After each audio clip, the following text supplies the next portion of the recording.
పశ్చిమ ఆసియాలో అల్లకల్లోలం పాఠశాలపై ఇజ్రాయెల్ బాంబు చేశారు. 100 మంది పైగా మృతి చెందారు. డీటెయిల్స్కి వెళ్తే పశ్చిమాసియాలో పరిస్థితులు రోజురోజుకు మరింత ప్రమాదకరంగా మారిపోతున్నాయి. యుద్ధం అనివార్యమయ్యే పరిస్థితులు నెలకొన్నాయి. హమాస్ అగ్రనేత హనియా హత్యలో ఇరాన్ రగిలిపోతుంది. తమ రాజధాని నగరంలోని అత్యంత కట్టుదిట్టమైన ప్రదేశంలో ఆయనను బాంబుతో హతమార్చింది ఇజ్రాయెల్. దీనికి ప్రతీకారం తీర్చుకుంటామని ప్రకటించింది. దీంతో ఏ క్షణమైన ఇజ్రాయెల్పై హమాస్ ఇరాన్ దాడులతో విరుచుకుపడేందుకు సిద్ధమైంది. ఇటు గాజా నగరంలోని స్కూల్స్, హాస్పిటల్స్ పై ఇజ్రాయెల్ సైన్యం భీకర దాడులు కొనసాగిస్తుంది. హమాస్, హెజ్బొల్లా అగ్రనేతల హత్యలతో పశ్చిమాసియాలో పరిస్థితులు మరింత దిగజారాయి. ఏ క్షణమైన ఇజ్రాయెల్పై హమాస్, ఇరాన్ దాడులలో విరుచుకుపడే ముప్పు పొంచి ఉంది. ఈ తరుణంలో గాజాపై ఇజ్రాయెల్ సైన్యం దాడులు కొనసాగిస్తూనే ఉంది. తాజాగా తూర్పు గాజాలోని ఒక పాఠశాలలపై ఇజ్రాయెల్ బాంబులు వేసింది. ఈ ఘటనలో దాదాపు 100 మంది పైగా ప్రాణాలు కోల్పోగా పదుల సంఖ్యలో గాయపడినట్లు అంతర్జాతీయ మీడియా కథనాలు తెలిపాయి. నిరాశ్రయులు తలదాచుకుంటున్న స్కూల్పై టెల్ అవివ్ సైన్యం విచక్షణ రహితంగా దాడులు తెగబడింది.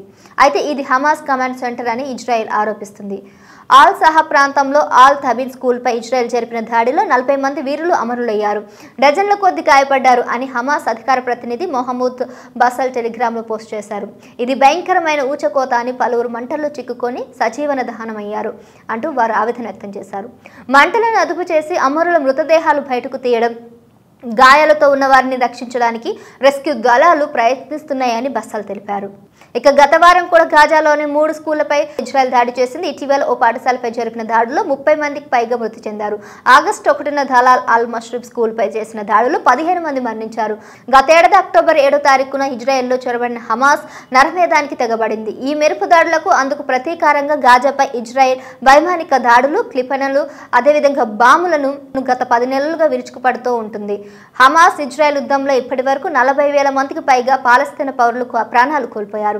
గత నెలలో జరిగిన హమాస్, హెజ్బొల్లా సంస్థల ముఖ్య నేతల హత్యల నేపథ్యంలో పశ్చిమాసియాలో యుద్ధ మేఘాలు కుమ్ముకున్నాయని చెప్పాలి. హమాస్ను భూస్థాపితం చేస్తామని ప్రతిజ్ఞ చేసిన ఇజ్రాయెల్ గాజాపై బాంబుల వర్షం కురిపిస్తుంది.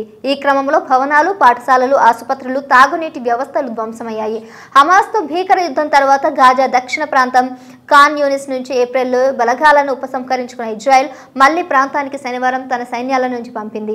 ఈ ప్రాంతం వీడాలని ఇజ్రాయెల్ ఆదేశించడంతో వేలాది మంది ప్రాణాలను రక్షించుకోవడానికి సురక్షితమైన ప్రాంతానికి తరలిపోతున్నారు.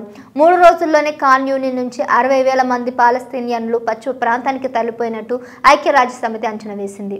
Please do subscribe to Please do subscribe to Please do subscribe to Please do subscribe to Please do subscribe to Please do subscribe to KTV Telugu KTV Telugu KTV Telugu KTV Telugu KTV Telugu Please do subscribe to KTV Telugu.